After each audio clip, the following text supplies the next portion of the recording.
of Robert Church and Ida B. Wells and the funeral homes. This is my talk this week at the Pink Palace. It's about that lost black history of century of history, black history in Memphis. And we usually talk about black history or African American history or Negro or colored. We have 4 different terms to describe 150 years there. But it seems like we stop at Civil War and slavery and pick back up at the sanitation strike and don't talk about what happened in between for 100 years, whether it's the preachers, the teachers, the lawyers, the insurance men. We talk about basketball and music really good, don't we, which we love, but the contributions of the A. Maceo Walkers and Joseph Walkers and Hollis Prices and Blair T. Hunts and W. Herbert Brewster and Jimmy Lunsford and Lucy Campbell and Ernest Withers, the Hooks brothers, all the church family. We don't talk about it. This helps doing that right there. And then I had some friends. You're going to love this map. You've heard of a guy named Elvis, haven't you? I heard of it. Well, they were from New York City. They used to come to Memphis all the time. They really loved coming to Memphis. And they decided to make a map about a Memphis map for Elvis fans. Okay. And there's 150 sites right here, gosh. like where he went to have a milkshake or something like that. You were probably in half these sites right here. I'm giving you this. Right. I love it. Feel the quality of that thing right there. Oh, it is. This is a Memphis map for Elvis fans, and it's the all-encompassing map. Very good. Where can you get one of these at Lansky Brothers or Sun Lansky, Studio or okay. down at Graceland? But Hal, you know your friend Hal Lansky's got one of these I right know there. him very well. There you go, right there. That's from me to you. And see, I helped do them. That's my name's right there. I see it. I helped do that. But history in Memphis from all sorts, whether it's manhole covers or music or medicine, it's just so interesting to talk about. I learn something new every day. I'm not a know-it-all. He knows everything there is to know about. No, I learn something new every day. I hate it when people say that because I'm all ears, just like you are. You know that we were together a couple of weeks ago, you and I were. Sometimes we see each other at Jason's Deli. And that night I'd stop by the University of Memphis Holiday Inn. There I forgot to print something out. I was going somewhere, so I stopped there real quick to run into the little computer station and print something out. And there was Carla Thomas sitting there on the couch watching the TV. You know, Rufus's daughter Carla, who had a great singing career. And so we've known each other for a long time. Well, Gee Whiz. Gee Whiz, and B-A-B-Y Baby, you know. That's my favorite. But we talked for a while, and we talked about GK, George Klein. I said, we heard he's not doing good. And that night, I had to go to Jason's Deli to get my manager special, you know, and get on out of there. And Fruit Cup, and you were sitting over there with Jason D. Williams, you know, your friend there. It's like we came over and talked like we always do, and you and I kind of talked with. A person like George Klein was on our mind. Right. And sure enough, a few minutes later, you came to me and you just heard he's passed away. Right. And you're the one that told me that. And I've been thinking about him for a long time. George Klein was so good to me. When I was at the Memphis Rock and Soul Museum, he would tell me stories and verify things and all the musical things I got involved in from that. And he was like that with everybody, though. And he's one of those, again, Elvis, he was a friend of Elvis, went to a class president in high school and was with him all those years. But he was at WHBQ, and Dewey was there and had a name. And when I was a kid growing up, I was riding my bike over to Pop Tunes to get the top 40 list. You know, it's now the Baskin You Robbins. did too? Everybody did. We bought those 45s. One time I bought Willy Bully in 1964. And I was in there 30, 40 years later, and it was an ice cream store, it was Baskin Robbins, and Sam the Sham came in. And I told him about me spending 47 cents that day to buy Willy Bully, because I knew him from Rock and Soul, too. And he said, well, you should have bought 5 more, and I might have been number 1, because he was number 2 in the country that year with Willy Bully. Sam is Domingos Samudio. He's so fun. And the favorite. Oh, just a great guy. And but George had those Christmas charity shows, you know, all those years, and you just think of all the friends he had in every walk of life, and the program he did with the library, the Memphis Sounds with GK, and interviewing people, getting the oral histories like you're doing here. Well, that's the most important thing. Have you ever considered writing a book? No, because it'd be one long run-on sentence, wouldn't it? That's okay. No, it's not. It's terrible. Okay. No, what I'm doing, I'm thinking to the future. I'm out thinking you here. Right. I'm getting digitized right now. And this spring, I'm doing a series of 12 lectures at the Pink Palace. Are you recording it? Willie Bearden is recording it and post-producing it. 45-minute shows, 12 different topics. That's going to the library for free access forever and ever, anybody to get. And then we're going to do another round later on this year. And then the Downtown Memphis Commission is going to help me do 10 hours walking around downtown, pointing everything out when the sun gets straight up. Right now, it's at an angle, got its shadows and all that, cold downtown. So we're going to do 10 hours in downtowns. So I'm going to do about 30 hours of me.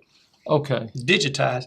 And if anybody wants to read it, well, somebody can transcribe it, you know. But I think that's the best way to go for the future, because digitization's more, and I'm more animated. You can't get me out of a book No, or a piece of paper. you're right. I got to You're right. animate, I think, and that's what I wanted. I'm too lazy, I guess, to write a book. Well, are they or get gonna, somebody to write a book. they're for me. going to put it online, like on YouTube or Vimeo? Yeah, yeah. Or They're going to. It's going to go to the Hooks Library, McWhirter Library, the Shelby County Archive. YouTube it for anybody for free access, and it's my bicentennial gift to Memphis during this bicentennial. We're freezing, just like somebody took pictures on the riverfront in the 1890s of Cotton Row and all the steamboats there, and then somebody did it in 1910. And Don Newman, if you remember Don Newman, Yeah. he had an 80-pound tripod, a 25-pound camera, Right. and an 8 by 10-inch negative. Yeah, right. He Probably was wearing a pulling- suit and tie Yeah, too yeah. out there in that era, and taking those big, or taking little pictures with the big negatives that you can enlarge, like you said, to arcade restaurant and stuff. So people in Ernest Woods, all these photos, so everybody's frozen Memphis at a certain piece of time, and a lot of those are in the public access that we get to use for books like this and things we do. Well, And I'm going to be that way too. It's free access. I don't charge. It's a home mission for me. I learned that from First Baptist Church and all the folks I grew up with. You got to give back to your community. I know you do.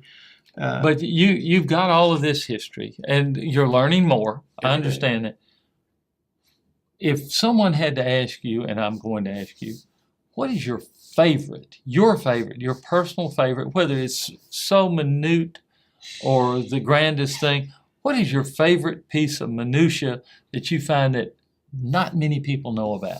Well, there's about 100 of those. I know, but you pick a few. One of them, I'd say in the MGM movie, the line roaring in the MGM movies from Memphis, Right. And I always end up my talks with, do y'all know about that line roaring in the MGM movie? Guess where he's from?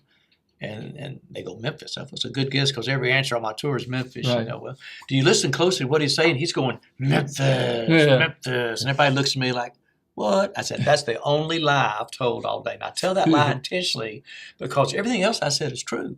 And it's phenomenal. It's like only in the movies and in Memphis. You can't make this stuff up. He really says roar, roar, roar, roar. So even I can't get Memphis out of that. So I think that's one. I think what's cool is Charles Lindbergh flew the Spirit of St. Louis over to France, right? Right. How did he get back to America? On a boat. What was the name of the boat? The USS Memphis. No Of way. course, back to America. Then he went around the country doing a barnstorming tour to try to convince people aviation was the way of future travel. When he came into Memphis, that time, Lincoln American Tower was the tallest building in 1927. In fact, I can stand you in one spot in Court Square and show you the tallest buildings in Memphis as they became the tallest building in Right. Memphis.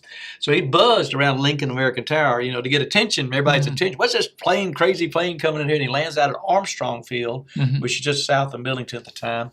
Got a parade down through Memphis and ate a dinner at the Peabody. And we have the October 3rd, 1927 dinner and menu and program in our memorabilia there at the I've Peabody. seen it, It's right. right there next to, right there where Elvis Presley signed his first RCA recording contract on November 21st, 1955 in the lobby of the Peabody Hotel. He recorded 10 songs at Sun. Sam told that thing. Went to California, did 33 movies in 10 years. That's Sang those movie soundtracks. And they got him to come back in '69 to American Studios, where Chip Moman and the Memphis Boys. Right. Sweet Caroline was written in the Peabody Hotel. I Neil know. Diamond recorded American Studios. All Memphis musicians. That's Wayne Jackson and Andrew Love, the Memphis Horns. 116 gold or platinum songs. Over 80 gold or platinum albums they're on, all over, all music bands all over the world. And they're the one that do the ba ba ba that everybody does the ba ba ba too. But Neil Diamond wrote that. We got a lot of music trivia like that, how those songs are written. Like Isaac Hayes and David Porter are sitting in the studio one night and nothing's coming out. So David takes a break and go to the restroom, and Isaac gets impatient. Come on, David. Come on, David. And David comes out of the restroom going, hold on, I'm coming. Oh, really? Hold on. No And that's way. how they wrote Hold Is On, that I'm Coming. right? He just popped out and it found them. And Peebles couldn't get to her car one night in the driveway to go out to dinner. She came back in, sat down at the piano, started pouting, saying, I can't stand the rain against my window. And she started tingling the ivories. And so you don't know when it's going to hit you, like That's All Right Mama with Elvis. So the things Dewey did, we're the only city in America to have 2 Tony Award-winning musicals about our musical history. Memphis the Musical and the $1 Million Quartet, and the only city in the world to have our name and song lyrics or song titles over 1,000 times. That's twice as many as New York and Chicago and your friends in Nashville. And I've tried to find, the long distance information. Yes, sir. Her home is on the south side, high up on a ridge, just a half a mile from. I've tried Well, to there's figure no out. Mississippi Bridge. Yeah, I've tried to find out where that is. Well, Well, before they get to the expressway, that was all neighborhood in I there. think it's over there by the Ornamental Metal Museum. Well, somewhere. I think it's further. If it's a half a mile away from the bridge, that's just about 2 blocks away from the bridge. So if you go across where the expressway is, Well, it seems like a half a mile if you're walking. yeah, well, the way you got to get around there. But and we didn't have a Commodore Hotel either. In the bright lights of Memphis and the Right. Commodore Hotel. But it is the Memphis and Arkansas bridge, not the Mississippi bridge. Right. It's a great song. And that brings up one How other about thing. this? The big M on the bridge is the longest freestanding letter of the alphabet in the world. It's 1,760 feet long. How about that? That's a good one. That's a Bridge good of one. Lights. Most people don't understand the names of our bridges. Well, Old Bridge and New Bridge. The old bridge. All right, so there's 5 bridges, right? Right. 4 to Arkansas, 1 to Mud Island. Correct. The first bridge was built in 1892. It was the Great Bridge. Okay. The longest still span in the country at the time. Yeah. 1892. I would say it's May 10th, 1892. Is that the old railroad bridge? That is a single line railroad, the middle bridge of the lower 3 bridges. Right. The middle bridge, a single line railroad bridge, and that's what opened us up to the West Coast and the Asian market. Because before that time, a train had to get on a ferry to go across the river. Correct. 5 cars at a time. It take 2 days to get across the river. Now you get across in 4 minutes. Big game changer. And then the second bridge came in 1916 and 1970. That's the northernmost bridge of the 3 lower bridges. Mm-hmm. Because in 1904, we had 8 automobiles in Memphis, and the speed limit was 8 miles an hour. And that's when we designed the parkways, the best streets in the city. By 1910, we had 1,000. By 1913, we had 6,000. By 1920, 19,000. So it went automobile crazy, so we had to have a bridge that had handled automobiles. But trains were getting bigger still. So the Harahan Bridge is the northernmost bridge of the 3 lower bridges, 2 railroad lines, and the cantilever supports in 1917 that connected Highway 70 across the country. Then by World War II, so many automobiles in post-World War II, we had to build a 3rd bridge because that old antiquated bridge was just outgrowing. And that was the Memphis and Arkansas Bridge opened in 1949, right. and it decommissioned. That's what we call the old bridge now, That's or the old I-55 bridge. Mhm. And then by 1973, the I-40 bridge or the Hernando de Soto Bridge. See, that's where we have to or the remember. Bridge of Lights, Right. you see, or the Darley Parton Bridge. or the Big M Bridge, Yeah. all that. But that's built in 1973, and then the A.W. Willis Bridge came in 1987 to Mud Island. Mhm. And at that time, there was nobody living on Mud Island. To build the I-40 bridge, you had to change the channel, Right. the river. And it cut up half of Mud Island, the western half, and put it on the eastern half, and got above the 100-year floodplain. But Mud Island used to be an airport. Well, part of it down there, and you couldn't. Right. Well, yes, sir. In the 1950s and 60s, you just couldn't land airplanes underneath the interstate anymore, and that moved up to be DeWitt Spain Airport. Correct. So the Willis Bridge came in '87. The newspaper said Hackett builds bridge to nowhere, which it was. It's 600 acres of vacant land. Now there's 7,000 people living out there, Right. 5 minutes from the core downtown. So that's a pretty good bridge right there. Is So those that the are 5 Auction bridges. Street Bridge? Willis, A.W. Willis But Bridge. It never, it's an never Auction was Street. the Auction Street But Bridge. everybody calls it the Auction Well, Street it never was Bridge. Auction Street. It was Auction Avenue. I'm not getting real technical here with you. I like it. Right, when our city was laid out, this is a funny thing here. Our city was laid out, we had 4 original squares named for their intended purpose: court, market, exchange, and auction, right? Okay. Well, the first schoolhouse was in Court Square. The first courthouse was in Market Square. The first market was over in Exchange Square. So we never quite got that right. And we never did. There's a block down there in Auction Park, and all the trolley drivers and politicians, that's where they used to auction slaves. No, that block was put there in 1924. It says so on the block. We were not auctioning slaves in 1924. That was there, something the colonial dames did to commemorate Hernando de Soto Mhm. discovering the Mississippi River, and they were wrong by 20 miles. So the plaque got removed out of De Soto Park, and the block stayed there. It's October 23rd, 1924. And it still says that on the block on the west side. Okay. But that was our first farmers market. Just like when all the riverboats came in, they brought their goods and wares down there. The farmers would come in from the county with their livestock and their crop to sell to the restaurants. That was just the farmers market. They were auctioning there. So we had the 4 streets named for that. If you look at our streets, Poplar's named after the state tree, the poplar. The tree of the poplar grows in all 95 counties. See, one day I said to a little school group, it grows in all 91 counties. And some little fifth grader goes, we have 95 counties, Mr. O. So I got corrected right there. You learn something every day. And then south, and Andrew Jackson named the street south of Poplar the first 5 presidents: Washington, Adams, Jefferson, Madison, Monroe, Sprinkle, and Court. Mhm. He named Union because he hated John Quincy Adams, who was the 6th president. Of course, Jackson was the 7th. So he named it Union because he believed a strong federal unit shall and must be preserved, regardless of what two other reasons why people said it was named. One, they're saying it was when we merged with South Memphis. That was the union of the two cities in 1850. Number two is when the union took control in 1862. Well, on a map, 1819 comes before 1850 or 1862 to me. Doesn't it to you? Yeah. I'll go with the Andrew Jackson. And then you go north of Poplar, you got the three founders, Winchester, Jackson, Overton. You got Market and Exchange, you got Auction. So you got the four parks, the three founders, the five first presidents, and if you know the two of Poplar, you know your history, you know your way around downtown. If you're smart enough to go front, main, second, third, fourth, fifth, if you're good enough for that. Of course, third now is B.B. King Boulevard. And you got Linden, that's now Martin Luther King Avenue. We got an intersection of King and King. Tell me how many cities got an intersection of King and King. I love it. How about that? Right there by the FedEx Forum. And we say we have three kings of Memphis. Elvis the King gave us our voice. B.B. King gave us our soul, and Dr. Martin Luther King gave us our conscience. And King Cotton. Well, I said three kings. Because this is an A.C. Wharton quote. Right. And we always give A.C. the quote. Yeah. And you say King Cotton and Jerry the King Lawler, too. That's right. That's a whole nother subspecies we got to start talking about there. But everybody loves to talk about music. When you start getting to wrestling in Memphis, you can talk for days in wrestling in Memphis. You can. So, well, we really appreciate you taking this much time to help us I'll come understand, back and we do want you to come back. Well, we need to dive into some of these stories about the great discoveries in medicine, or our great music stories, or, you know, in the 19th century we had 400 sawmills. You know, we were the hardwood capital of the world. Well, we were supposed to clear all those trees out. What do? We started planting cotton. So between 1880 and 1920, 70% of the cotton crop was within 200 miles of Memphis. You see, so we're here built on river and agriculture. And we're the mule capital of the world. And then right now, between Memphis and Little Rock, 45% of the rice grows in America over in eastern Arkansas. I know. We're still heavy agricultural dependent. Rivers, railways, roadways, runways, transportation, distribution.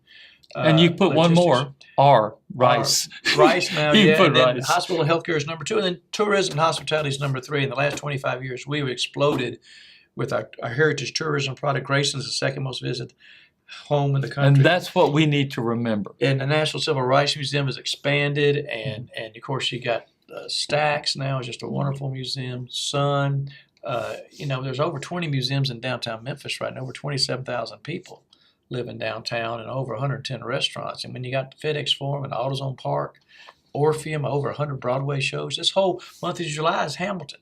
Our golf tournament's going to be one of the top 10 golf tournaments in the world. You see, coming this year. So, you know, we've got a good basketball coach in Memphis State now, too. I used to watch that kid play in junior high. We're ready in the score clock. We're ready to so go. The next couple of years, this town's going to get turned on again like it did 10 years ago. Every 10 or 15 years between Calipari's years or Larry Finch's years or Dana Kirk's years, you know what I mean? We get turned on to basketball. You know, that's fun that you called it Memphis State, because I do too. I graduated from there. Yeah. Still got that diploma. University of Memphis. Yeah, that's right. It's changed name 5 times. It used you know, to when be it was built, the first two buildings Normal. West Tennessee Normal. They had to bring it was outside the city limits for 17 years. They had to bring the product out by that railroad track you don't like. And then in World War II, think about this. We're the only city in America, this is a funny one here, that would build a veterans hospital on a street named Shotwell near the intersection of Dunn. Right. Shotwell and Dunn. Yeah. That's how it got changed to Getwell. And right across Park is Shotwell. is Shotwell. That was a again. landowner. Yeah. All those are named for landowners. That's Yeah. legit. People don't believe that.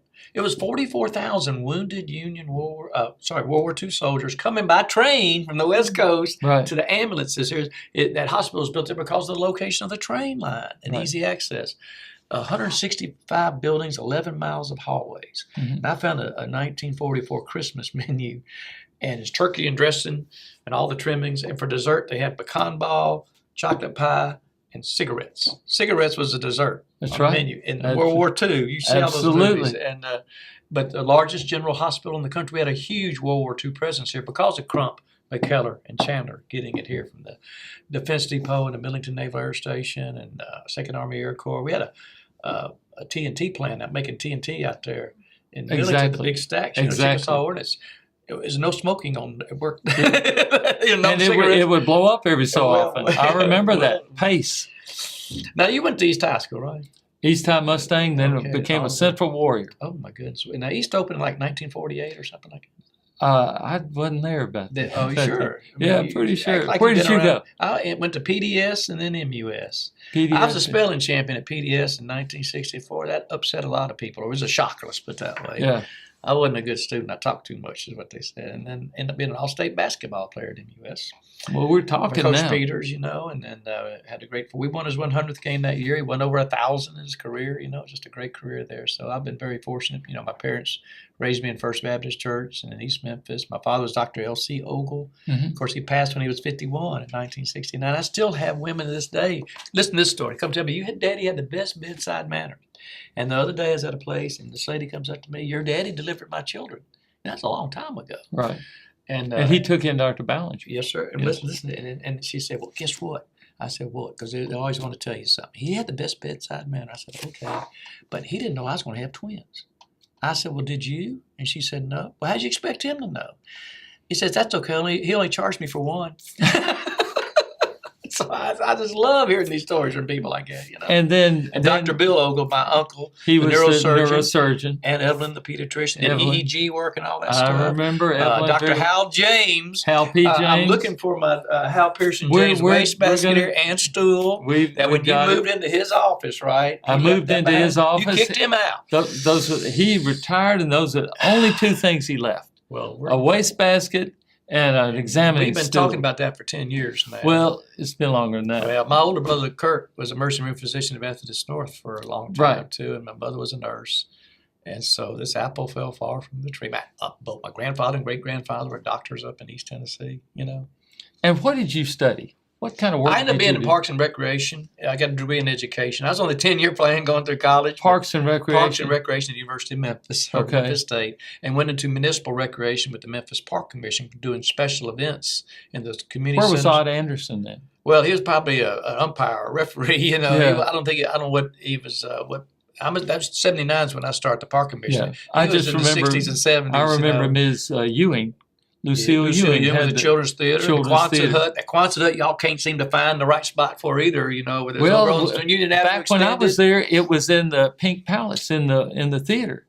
Well, the little theater was in this, and the Mansion Theater now. Yes, sir. It was in the little theater. But the Children's Theater was in the Quonset Hut over in the Well, we fairgrounds. had the Children's Theater in the Pink Palace also. Okay. And Hubert Yerian, he was the director. Okay. And we would come in there as kids. We would change all the light switches and everything. They'd come in there to do a performance, and they would get This freak month out. I'm doing lectures there in that Mansion Theater, that historic mansion. It was built originally as a swimming pool, right? And that was the theater was in the deep end. And Clarence Saunders never lived there because of the bankruptcy. I know. He lived in 16 different places in Shelby County in his lifetime. I found all those addresses one time. Can you imagine that? Did you? But he never lived in the house he's most famous for. Isn't that amazing? And that's another one of those stories. Isn't it? And we only got 139 more hours to go. But Chickasaw Gardens was his backyard. That's correct. He was going to have an airport there or a golf course. They wouldn't let him in Memphis Country Club. So he built the Pink Palace right across there. He built that lake that's still there today, the Chickasaw Gardens Lake. He Right. built that. That's Lick Creek that goes through right by East High School and the library out to Wolf River. Drains out that way to the Mississippi River. I didn't know that lake had flow in it. I thought it was just... Well, the lake, it has a little spillway, I believe, but the creek goes right beside it. It comes from Orange Mountain to Binghamton, comes from Fairgrounds. Okay. Beltline comes across Central, right by the lake. We've got a lot of stories about a lot of people, and Kimmons Wilson. I mean, Fred Smith. Changed the way the world traveled. 1916, Clarence Saunders changed the way with the world shop for groceries. Auto's Zone started here in 1979 as Auto Shack. Got sued by Radio Shack for the name. And Radio Shack's now gone. Well, there's 6,000 AutoZones, no Radio Shacks. And what a great corporate citizen AutoZone is all the way around, just like FedEx is and all these folks. Kimmons Wilson, the family's carried on. Yes, sir. Everything, and it's just... They said when you worked for Kimmons Wilson, it was great. You only worked half the day. That's right. The first 12 hours or the second 12 hours. 12 but hours. if you go in that Holiday Inn on Central, up on that second floor, there's a whole gallery in there. I guess it's 50 feet by 50 feet of his life. Yeah. And it's just a really interesting museum of all the awards and accomplishments and how they did all that. He was the first Memphian ever on the cover of Time magazine. I can believe in 1946. And he wasn't from Memphis, but he made his name here. And the second person to be on the cover of Time magazine, who was actually born in Memphis, the only one, was Aretha Franklin. Really? But she only lived here for 2 years. Mm-hmm. And the third, he was the third Kimmons Wilson. The first was E.H. Crump in 1946. Really? Kimmons Wilson was 1972. It's only 3 Memphians ever on the cover of Time magazine. Those are the 3. But Crump being the boss in politics, and that's a whole nother story right there. That is a good story. Yeah, well, good and bad. Well, it is a good story. Yeah, phenomenal story. Yeah, all the things that went on in the community. And what I like for is 50 you years. talk about the widening of Peabody, how they took one side of the Front Street, the street minded ordinance and all that. but they didn't take any of his front yard. Oh, yeah, that's right. Okay. Yeah, You're talking about Peabody Avenue. Peabody Avenue, right? Yeah, well, and of course they didn't let the sirens run down Peabody Avenue either. He didn't like noise in the streets. He had a lot of, and of course he, 1930. We used to have a noise ordinance. Well, you couldn't honk your horn. And we had the nation's first urban beautification program, Memphis City Beautiful, in 1930, and that's one of the first projects was Riverside Drive, but opened in 1935, planting all the trees in there. We used to have clean up, fix up, paint up. City Memphis Beautiful. City Beautiful. I remember that in 60s in elementary school. Yeah, right. And you had to do your project and bring it in. Oh yeah. So it's Memphis has undergone a lot of changes, and we've been a top city. We still are a top city. We just need to know it. Yeah. And if you know this history, you begin The to. further you get away from Memphis, as Kevin will evidence in the work he does. That's our number 3 employer, by the way, is hospitality and tourism. Over 11 million visitors a year. People love coming to Memphis. When I was doing the riverboats, we revived the overnight passenger vessels in 2011. I would count the manifest down there, and 70% of the people coming on that river from the 5 boats that are coming in now were from East Coast, West Coast America, Europe, Australia, New Zealand, Japan. They're coming to the middle of America, to Hannibal, to St. Louis. That's Mark Twain, St. Louis, Memphis, Delta, New Orleans, Civil War, Civil Rights, the authors, the food, the music. We call that Americana. Right. And there's only one river in America. It's the lower Mississippi River. That's the king of the rivers. There's 250 tributaries to it too, but in Ohio and upper Mississippi and all this stuff. But that is the king of the rivers. That's where people come. And the supply and demand keeps those prices high. But there's 25,000 people coming in and out of Memphis annually now. That's a $42 million economic impact when you look at hotel room nights, restaurants, Ubers, cabs, buses, product going on the boat. When American Queen comes in, sometimes they'll get 1,000 boxes of groceries and supplies, and 5 to 10,000 gallons of fuel come up by barge to pump. That's 5 or 10,000 gallons, not 20 like you get. Think of that economic impact and the transfers in and out. It's just amazing what's going on all over the world. We have a view from downtown across the river that very few cities have because it floods over there in Arkansas. Intentional floodplain So we for 5 have miles. we have a view of a natural. Beautiful flat. But over in St. Louis, you have St. Louis, East St. Louis, and New Orleans, seeing all another industrial. city. Yeah, and another thing, the local riverboat company's been there since 1955. Captain Tom Mingley, and now William Lozier, 3rd generation grandson, runs it. But it's the only local excursion company between New Orleans and St. Louis. That's 1,300 miles of river. There's not one in Vicksburg or Cape Girardeau. Right. If you want to get it, that's why the Europeans come here to get that, because you get part of an industrial swing, but you get a natural swing. It's an 8-mile round trip in 90 minutes with a commentary. That's great, and sometimes I get to do it. Well, what I think we're saying is we have something here, and it's hard to define, and it's something that we don't really appreciate. We're numb to it. You're right. The locals are numb to it. I made yesterday with my lecture. I made up this pledge. It was called the Jimmy O Staycation Pledge, and I made everybody raise their hand. You go, and I did your name. Of course, they went your name. I have it blank on the screen, and I pledged to visit a Memphis attraction I've never been to ever this year. It's called staycation rather than vacation. I know. And then I promised to tell a friend. And everybody did the staycation pledge. I'm going to do it every lecture I go to from now on. I think if they stay at home and see what the world sees in us, they'd have a little bit better appreciation. Whether it's music, or the National Civil Rights Museum story, the Center for Southern Folklore, the Memphis Rock and Soul Museums done by the Smithsonian, the Metal Museum, Stack, Sun, the Slave Haven Burkle Estate, all that history, the Underground Railroad Museum, the Fire Museum, Pink Palace, Brooks. There's over 40 museums. Some people say we're museum fatigued.